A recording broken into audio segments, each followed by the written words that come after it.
माता पार्वती कचरा से उठाकर बेलपत्र को क्यों खाई और उसके बाद आगे क्या हुआ, आइए जानते हैं। इस कथा में एक बार माता पार्वती अपने महादेव से कहती हैं, हे प्रभु, आज मैं सृष्टि पर जाना चाहती हूँ और वहाँ जाकर आपको पूजा करूंगी। मैं देखना चाहती हूँ कि पूरी सृष्टि में आपको किस प्रकार पूजा और पाठ करते हैं। कृपया मुझे आज्ञा दें। महादेव माता पार्वती को आज्ञा देते हैं और माता पार्वती सृष्टि में चली जाती हैं। वह एक मंदिर के द्वार पर बैठ जाती हैं और अपना रूप बदलकर भक्तों को देखने लगती हैं। वहाँ पर लोग जल और बेलपत्र महादेव के शिवलिंग पर चढ़ाने लगते हैं। बहुत प्रेम से वे अपनी कामनाओं के लिए महादेव को प्रणाम करते हैं और फिर अपने अपने घर चले जाते हैं। ये सब देखकर माता पार्वती बहुत खुश हो जाती हैं। शाम हो जाती है और तभी एक भक्त आता है जो सभी बेलपत्रों को उठाकर कचरे के पास फेंक देता है। यह देख माता पार्वती को बहुत गुस्सा आता है। वह सभी बेलपत्रों को कचरे से उठाकर जंगल की ओर ले जाने लगती है। कुछ भक्त आकर उन्हें देखकर हंसी उड़ाते हैं और कहते हैं, यह तो पागल है जो कचरे को उठाकर ले जा रही है। वे जोर जोर से हंसते हैं। माता पार्वती दुखी होकर जंगल की ओर चली जाती हैं और वहाँ एक पेड़ के नीचे बैठकर सभी बेलपत्रों को खाने लगती हैं। वह कहती हैं, जो भी भक्त बेलपत्र चढ़ाएंगे मैं सब बेलपत्रों को खा जाऊंगी, क्योंकि ये पत्र मेरे प्रिय स्वामी के ऊपर चढ़े हुए हैं। माता पार्वती रोज बेलपत्र खाने के लिए मंदिर के द्वार पर बैठ जाती हैं। जैसे ही बेलपत्र कचरे में फेंके जाते वह उन्हें उठाकर अपने पास ले आती हैं और खा जाती हैं। धीरे धीरे वह पतली और काली हो जाती हैं। वह अपनी क्लास में भी नहीं जाती थीं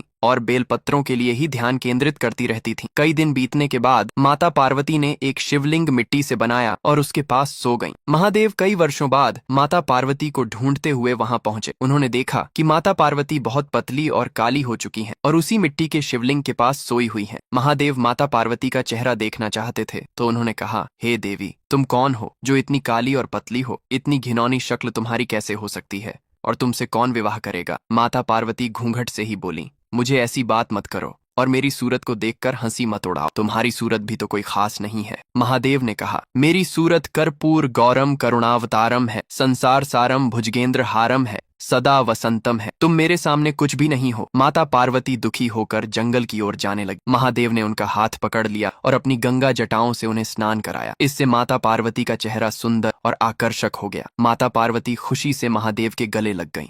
महादेव बोले, हे देवी, हम तो तुम्हारे प्रेम में हार गए हैं। तुमसे बढ़कर इस सृष्टि में कोई भक्त नहीं है। तुमने मुझे अपने प्रेम में हरा दिया है। अब मैं और भी शक्तिशाली हो गया हूँ और मेरा प्रेम अमर हो गया है। इसके बाद महादेव नंदी बाबा पर सवार होकर माता पार्वती को लेकर चल पड़े। तभी महादेव बोलते हैं, जो भी मेरी प्रेम कथा देख रहे हैं उसने लाइक और सब्सक्राइब नहीं किए हैं